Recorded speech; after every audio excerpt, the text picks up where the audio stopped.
सनातन धर्म ज्ञान गंगा चैनल में आप सभी का स्वागत है। मेरे प्यारे कृष्ण भक्तों, आप सभी को जय श्री कृष्णा। श्री भगवान आप सभी का जीवन आनंदमय, मंगलमय, भक्तिमय तथा धर्म पथ पर अग्रसर करें, ऐसी मेरी श्री भगवान जी से प्रार्थना है।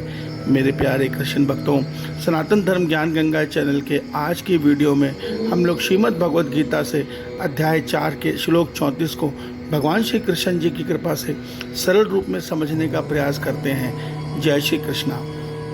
मेरे प्यारे कृष्ण भक्तों, अध्याय 4 के श्लोक 34 में भगवान श्री कृष्ण जी अर्जुन के माध्यम से हम सभी संसार के मनुष्यों के कल्याण के लिए हम सबको बहुत सुंदर संदेश दे रहे हैं। श्री भगवान बता रहे हैं कि हे अर्जुन, उस ज्ञान को तू तत्वदर्शी ज्ञानियों के पास जाकर समझ, उनको तू भली भांति दंडवत कर, प्रणाम कर और उनकी सेवा कर और मन के छल कपट को छोड़कर सरलता पूर्वक उनसे प्रश्न कर।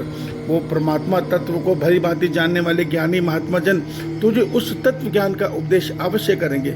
मेरे प्यारे कृष्ण भक्तों, अध्याय 4 के श्लोक 33 में भगवान श्री कृष्ण जी हमें यह सत्य बता चुके हैं कि द्रव्य यज्ञ की अपेक्षा ज्ञान यज्ञ अत्यंत श्रेष्ठ है। तो हम ये सत्य जान चुके हैं कि द्रव्य यज्ञ क्या है और ज्ञान यज्ञ क्या है। ज्ञान यज्ञ अर्थात ध्यान योग के द्वारा अपने मन को आत्मा में स्थिर करके आत्मा से परमात्मा में मिलन करना समाधि अवस्था है।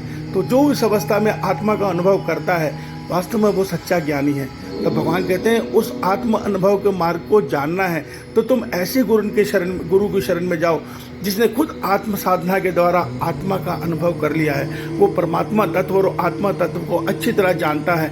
ऐसा ही गुरु तुम्हारा मार्गदर्शन कर सकता है। देखिए मेरे प्यारे कृष्ण भक्तों, अगर आपके गुरु ने शास्त्र अध्ययन कर रखा है, वेद अध्ययन कर रखा है, मगर उसके पास आत्म अनुभव नहीं है, तो वो आपको पूर्ण ज्ञान देने के योग्य नहीं है। क्योंकि जब उसने स्वयं ने परमात्मा तत्व का दर्शन नहीं किए हैं, अनुभव नहीं किया है, तो वो आपको उस तक कैसे पहुंचा पाएगा। केवल सुनी सुनाई बातों से नहीं पहुंचा जा सकता। तो भगवान कहते हैं हमें ऐसे गुरु की शरण में जाना है जो गुरु स्वयं आत्म साक्षात्कार कर चुका हो, अर्थात आत्मा का अनुभव कर चुका हो। हमें उनके दंडवत करना है, उनकी सेवा करनी है और उनसे वो मार्ग जानना है। हमारे मन में जो उत्सुकता है, हमें अपने गुरु से प्रश्न करना है कि हे गुरु, मैं इस मार्ग को कैसे पूरा करूँगा।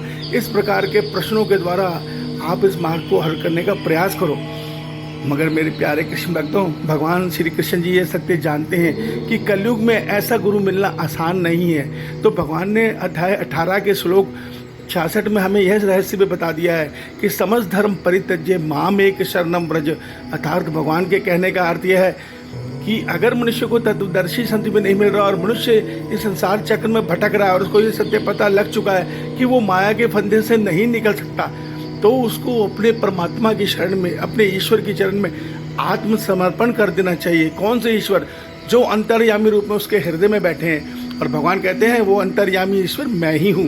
तो आप मेरी शरण में अपने आप मेरे आत्मसमर्पण कर दो और समस्त धर्मों को, जितने ज्ञान को तुम जानते हो, सबको छोड़ दो और मुझसे केवल इस कामना से मेरी शरण में आओ कि हे ईश्वर, मैं जन्म जन्मांतर से भटक रहा हूँ, अब मेरा हाथ थाम लो, अब मुझे भवसागर पार करा दो, अब मेरे को मेरे आत्मा का अपने परमात्मा, अपने आत्म स्वरूप से, परमात्मा स्वरूप से मिलन करवा दो। जब इस भावना से मनुष्य मेरी शरण में आएगा तो मैं, यकीन मानो अर्जुन, सब भय को त्याग कर आ जाओ, मैं तुम्हारे सब पापों को माफ करके तुम्हें मोक्ष प्रदान करूंगा। मेरे प्यारे कृष्ण भक्तों, एक सत्य को समझिए, सारे ब्रह्मांड को, सारी सृष्टि को, सब नियमों को रचने वाले स्वयं परमात्मा है।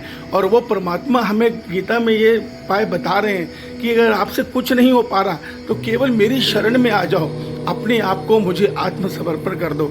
ये उसी प्रकार है कि जैसे नन्हा बालक अपने पिता के हाथ में को थाम लेता है और उसके बाद उसको चिंता नहीं होती कि पिता कहाँ लेके जा रहा है। तो उसी प्रकार हमें अपने भगवान श्री के चरणों में आत्मसमर्पण करना है और उसके बाद जो करना है वासुदेव श्री कृष्ण जी करेंगे। ईश्वर आप सबका भला करें। जय श्री कृष्णा।